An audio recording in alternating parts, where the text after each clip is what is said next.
Residents of Fort Kent say this is more like it. Well, to say the least, it's been a challenging week.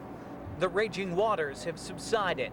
Main Street is passable again, and the sound of water pumps creates a symphony of reconstruction.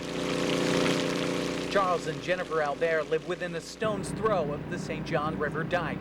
And just like holding a bowl of water and trying not to spill it. That's what the dike was like.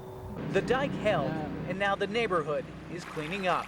I just have a little bit of water in my basement. Floor is ruined, but there's no lives lost, and we'll try to clean up the mess and move on. The Alberts recently bought flood insurance. After 200 inches of snow this year, they expected the worst.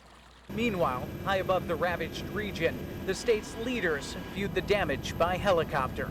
It's the scale and the dimension of the damage and the infrastructure, damage as a result of, record-breaking flood, as a result of record-breaking accumulation of snow. But through all of this, townspeople still have a sense of humor.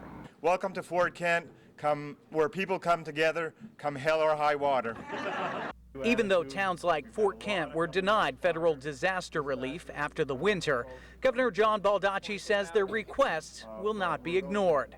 They realize that they may not have seen everything the way they should have during the snowstorm emergency declaration, but they sure has gotten the message now, so they want to be helpful.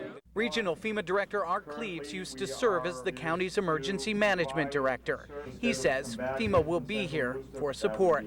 Very quickly we'll have teams on the ground making assessments for preliminary damage assessments and then looking at individual impacts for families. We'll be doing that as quick as tomorrow.